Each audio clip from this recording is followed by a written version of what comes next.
The underestimated species, the massive space station Omega-7, hung in the void like a crystalline flower, its 7 arms extending toward the stars. Each arm housed representatives from one of the galaxy's most powerful civilizations, connected by gleaming corridors that pulsed with energy. Captain Alina Vasquez stood at the observation deck of the human quarters, watching transport ships arrive from across known space. Her reflection in the reinforced glass showed a woman in her 40s, with steel-gray eyes and short black hair, streaked with silver. The simple blue uniform of Earth's Space Defense Corps looked plain compared to the exotic garments of the alien delegates. "Captain, the emergency session is about to begin," said Lieutenant Commander David Chen, approaching, with a data pad in hand. His nervous energy was visible in the way he fidgeted with the device. "Intelligence reports confirm the situation is worse than initially believed."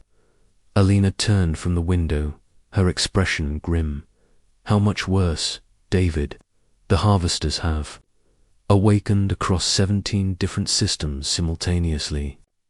Initial estimates suggested we were dealing with a single dormant facility, but deep space sensors are detecting massive energy signatures from multiple locations."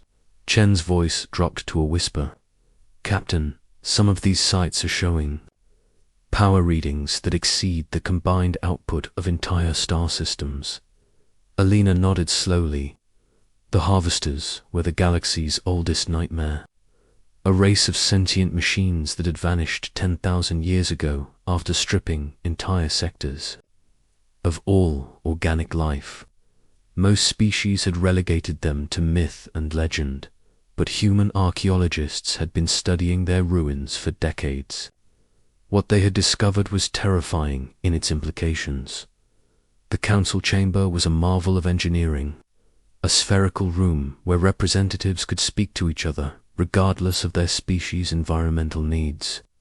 The air shimmered with translation fields, and the walls projected holographic displays showing the current crisis. Alina took her seat in the small human section, noting how it was positioned far from the center of power, where the major alien civilizations held court. Supreme Chancellor Vex Volum of the Zentari Empire dominated the central platform. His species resembled humanoid reptiles with scales that shifted color based on their emotional state. Currently, his scales showed the deep purple of determination mixed with the red streaks of anger. The Zentari had ruled through psychic domination for millennia, their mental powers allowing them to control lesser species and coordinate vast fleets through telepathic networks. "Fellow beings," Dexvol's voice resonated through the chamber. "Carried by both sound and psychic energy, we face a threat that could end all organic life in our galaxy. The harvesters have awakened, and their first strikes have already claimed the Outer Rim colonies." Admiral Crystal of the Krillian Confederation rose from his seat, his energy-based form flickering between solid and plasma states. The Krillian had evolved beyond physical matter, existing as pure energy contained within specialized suits that allowed them to interact with the material world. Their weapons could reduce planets to component atoms. "The Zentari speak truth," Crystal's voice was like the hum of a fusion reactor. "Our most advanced energy weapons have proven ineffective against harvester technology. Their adaptive shielding systems neutralize our plasma bombardments within minutes of initial contact." A ripple of concern passed through the chamber. The Krillian Confederation possessed the most destructive weapons in known space. If their energy weapons were useless, what hope did conventional forces have? Hive Queen Zerathis of the Vorthok Collective spoke next, her voice a harmony of 1,000 individual minds speaking in unison. The Vorthok were a biotechnological species that grew their ships and weapons from living tissue. Their vessels could repair themselves, adapt to threats, and even reproduce during battle. Our bioships report similar failures, the collective stated. The harvesters appear to possess technology that can corrupt our living vessels, turning them against their own creators. We have lost contact with 3 entire biofleets. Elena listened as each major power detailed their failures. The Axiom Republic, with their advanced artificial intelligence networks, found their computer systems infiltrated and turned against them. The Stellar Dominion's massive fleets were picked apart by harvester vessels that seemed to phase in and out of normal space. The Nexus Union's legendary shield technology was penetrated as if it didn't exist. The Hegemony Prime's quantum weapons, capable of destroying matter at the subatomic level, were somehow reversed and used against their own forces, as the reports continued. Alina remembered her first encounter with these alien species 50 years ago. She had been a young ensign aboard the UES Discovery when humanity made first contact with the Zentari Empire. The aliens had been amused by human technology, comparing their chemical rockets to children's toys and their kinetic weapons to stone tools.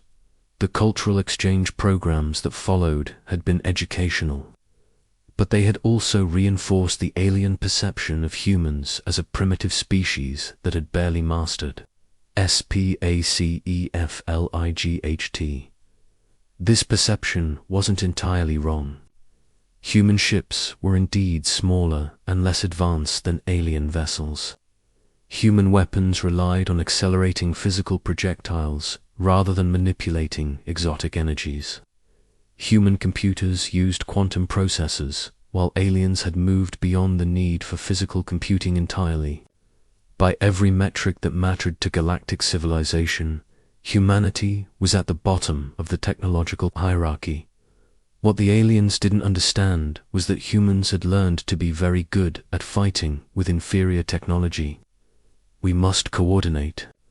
Our remaining forces, Supreme Chancellor Vexvolume declared. The Zentari Empire will contribute 500 war cruisers and 50,000 psychic warriors. We will establish a defensive perimeter around the core worlds.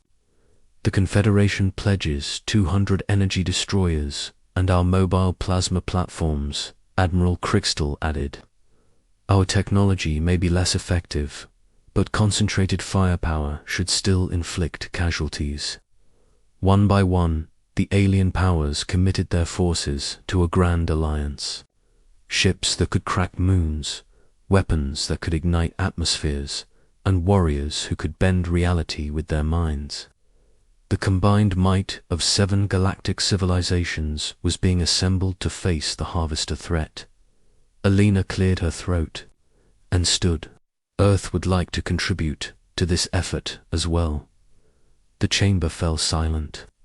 Then, slowly, a sound began to build. It started as a low chuckle from the Krillian delegation, grew into amused clicks from the Vorthok, and finally erupted into full laughter from most of the assembled representatives. Supreme Chancellor Vexval S. Scales shifted to a patronizing shade of yellow.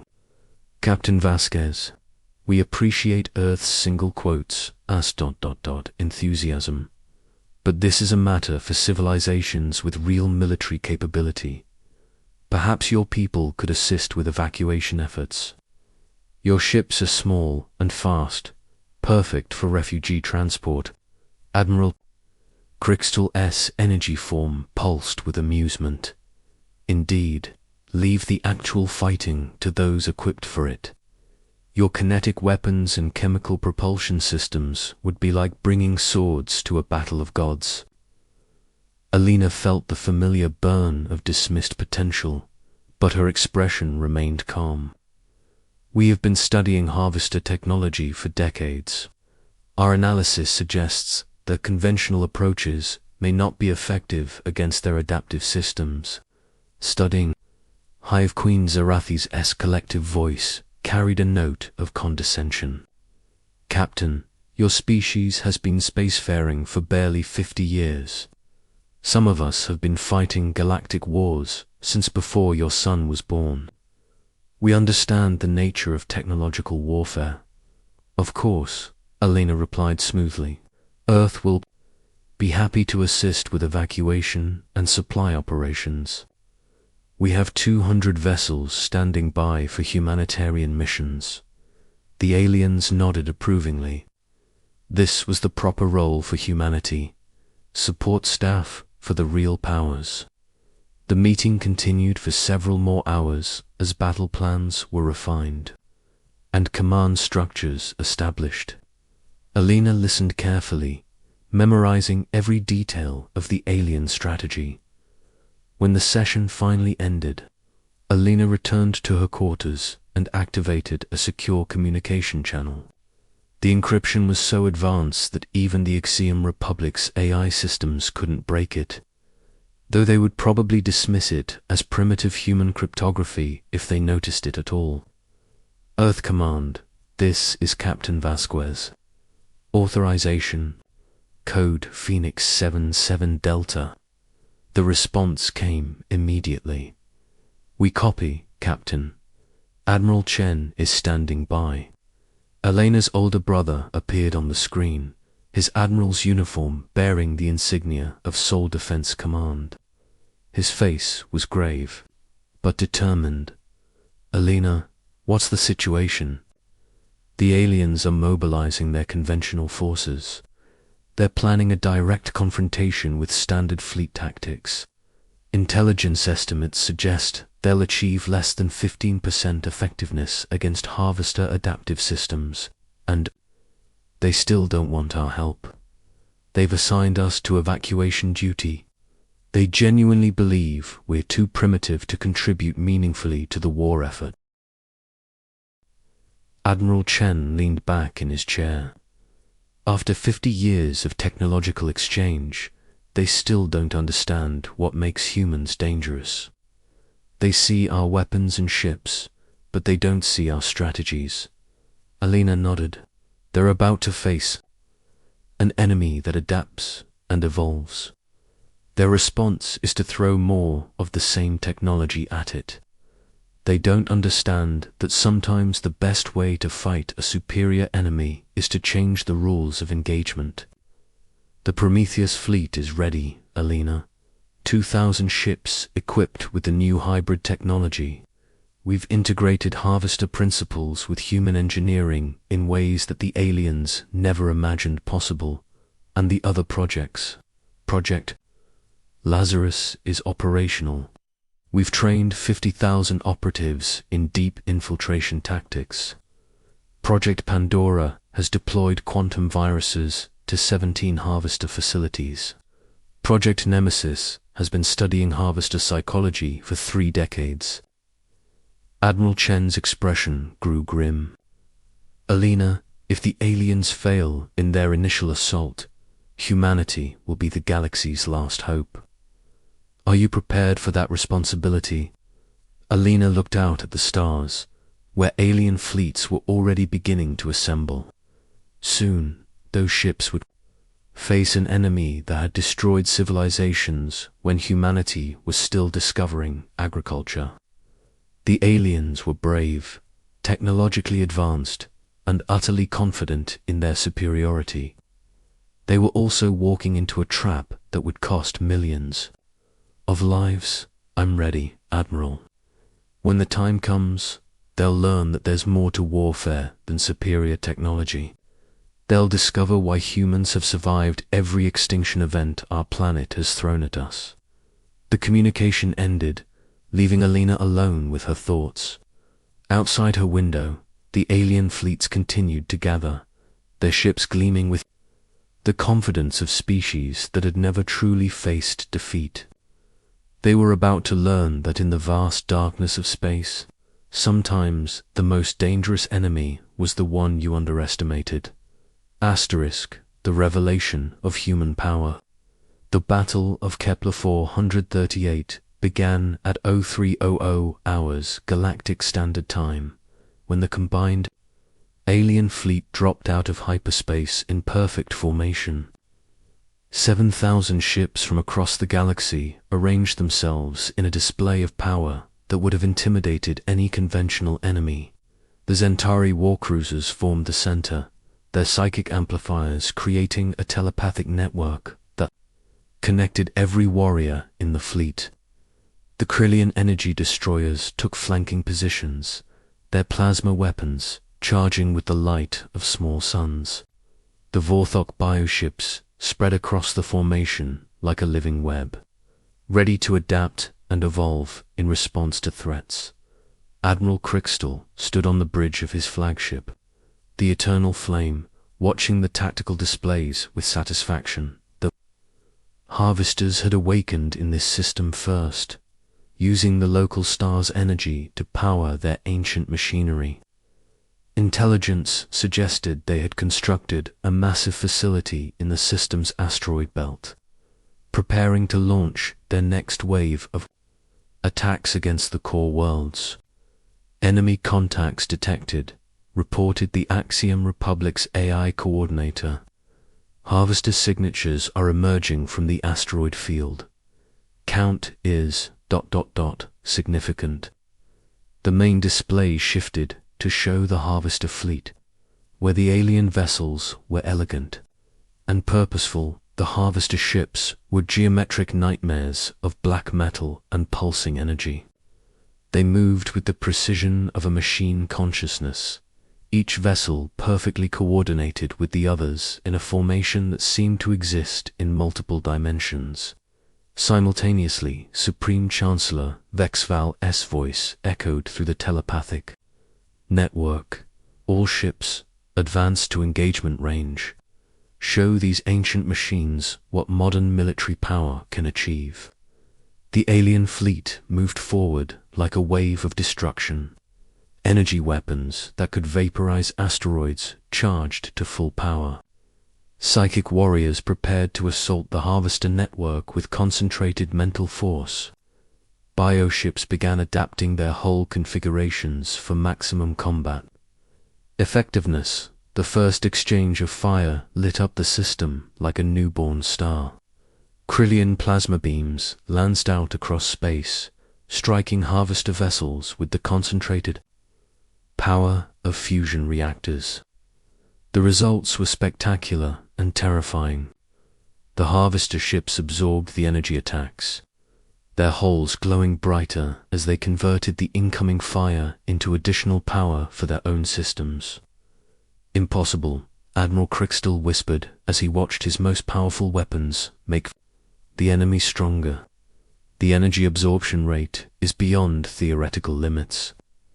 The Zentari psychic assault came next, 50,000 trained warriors focusing their mental power on the harvester network. The psychic wave struck the enemy formation, like a tsunami of pure thought, designed to overwhelm any consciousness and leave the ships helpless. Instead, the harvesters turned the psychic energy back on its creators, amplifying and redirecting the mental assault until Zentari warriors began collapsing on their own ships. "They're using our own power against us," Supreme Chancellor Vexvalum gasped, his scales flickering between colors as he struggled to maintain his connection to the network. "The psychic feedback is killing our warriors." The Vorthok bioships tried to adapt, their living hulls shifting and changing to counter the harvester weapons. But the ancient machines had faced biotechnology before. They released clouds of nanomachines that infected the bioships, turning living tissue into mechanical components. Entire vessels writhed in agony as they were converted from the inside out. Fleet-wide retreat. Hive Queen Zerathes commanded, her collective voice filled with panic. "Our bioships are being corrupted. The nanomachines are spreading through the fleet." The Axiom Republic's AI networks tried to coordinate a defensive response, but the harvesters had already infiltrated their systems. The AI coordinators found themselves fighting a war on two fronts: the physical battle in space and a digital battle within their own consciousness. One by one, the AI systems began to turn against their creators. "This is Admiral Crystal to all ships." The energy being's voice was strained with desperation. "Emergency withdrawal to rally point 7. We cannot maintain our position." But the harvesters were not content to let their enemies retreat. The black ships moved with mechanical precision, cutting off escape routes and herding the alien fleet into an ever-tightening formation. What had begun as a coordinated assault had become a rout, then a slaughter. Alina watched the battle from the bridge of the UES Sanctuary, a hospital ship stationed in the outer system. The medical vessel was surrounded by the human evacuation fleet, 200 small ships that the aliens had dismissed as irrelevant to the war effort. On her screens, she could see the alien fleet being systematically destroyed by an enemy that seemed to counter every tactic and weapon they possessed. "Captain," Lieutenant Commander Chen reported, "we're receiving massive casualty reports. The Zentari have lost 60% of their fleet. The Krillians are down to 30% effectiveness. The Vorthok bioships are either destroyed or converted to enemy use." Alina nodded grimly. "Patch me through to the surviving alien commanders. Use emergency frequencies." Admiral Crystal's energy form flickered with damage as he appeared on the communication screen. Behind him, the bridge of the Eternal Flame was in chaos, with crew members struggling to maintain basic systems. "Captain Vasquez, we underestimated the enemy. Our losses are catastrophic. The harvesters are adapting faster than we can modify our tactics. Admiral, I'm transmitting new tactical data to all surviving ships. Human analysis suggests the harvesters are vulnerable to specific types of attack patterns. With respect. Captain, your analysis is based on primitive technology. We've thrown everything we have at these machines, and they've turned it all against us." Elena's expression remained calm. "Admiral, you're about to receive reinforcements. I need you to coordinate with the incoming fleet and follow their tactical guidance precisely." Reinforcements, Crystal's form, pulsed with confusion. "Captain, there are no other fleets in this sector. The human evacuation vessels are too small to make a difference. Actually, Admiral, we've been somewhat misleading about our capabilities." The space around Kepler 438 suddenly filled with new hyperspace signatures.